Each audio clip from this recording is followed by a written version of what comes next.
आजाद हुए 78 साल हो चुके हैं। 15 अगस्त 1947 को देश स्वतंत्र हुआ था।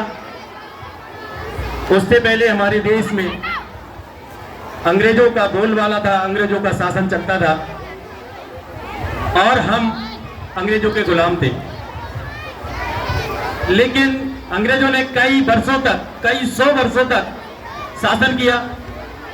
उससे पहले विदेशी आक्रांताएं जैसे मुगल शासकों ने भी शासन किया था। हमारा देश काफी लंबे समय से बहुत सारे आक्रांताओं का गुलाम रहा है और धीरे धीरे अंतिम पड़ाव पर अंग्रेज रहे। लेकिन जब हम गुलाम थे, जब हम आजाद नहीं थे, तो हम अपनी इच्छा से कोई कार्य नहीं कर सकते थे।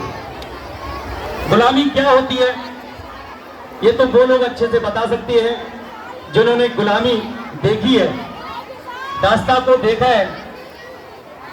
और जब लोगों के अंदर देश को आजाद कराने का जज्बा जब उत्पन्न हुआ और धीरे धीरे करके लोगों में एक देशभक्ति की लहर आई, राष्ट्रवाद की भावना विकसित हुई और 1857 की पहली क्रांति थी, पहली चिंगारी थी जहां से आजादी का बिगुल बजा था।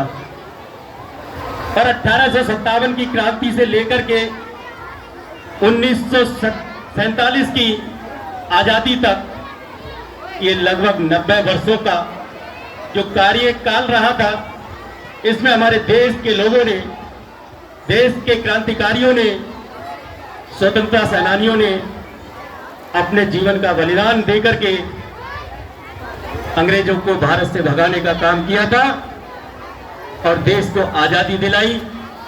और तब से लेकर आज तक हम पूरे देश में आजादी का जश्न मनाते हैं। आज हम पूर्ण रूप से स्वतंत्र हैं। हम कहीं आ सकते हैं, कहीं जा सकते हैं, अपना बिजनेस, अपना व्यापार कर सकते हैं, अपनी इच्छा से रह सकते हैं, अपनी इच्छा से भ्रमण कर सकते हैं। आज हम पूर्ण तरीके से आजाद हैं।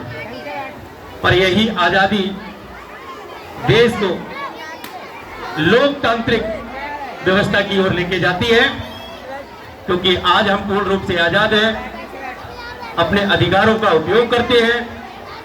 हमें अपना प्रतिनिधि चुनने का अधिकार है और अपनी सरकार बनाने का अधिकार है, अपनी मांग रखने का अधिकार है। तो आज हम पूर्ण रूप से स्वतंत्र हैं और अपने अधिकारों का उपयोग कर रहे हैं। लेकिन इससे पहले जब हम गुलाम थे तो हम किसी भी प्रकार की कोई बात किसी के सामने नहीं रख सकते थे, क्योंकि हमें ये अधिकार सब नहीं थे। तो बच्चों, देश की आजादी ये कोई आसान तरीके से या कोई उपहार स्वरूप मिली हुई वस्तु नहीं है।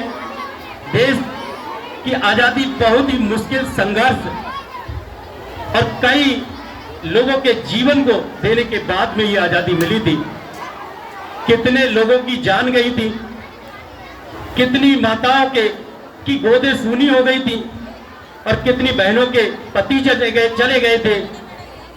अब इतने बलिदानों के बाद जाकर के देश को आजादी मिली थी। तो देश की आजादी को बरकरार रखने के लिए, देश के प्रति भक्ति और भावना को बनाए रखने के लिए, देश के प्रति राष्ट्रवाद को अपने दिल में उजागर करने के लिए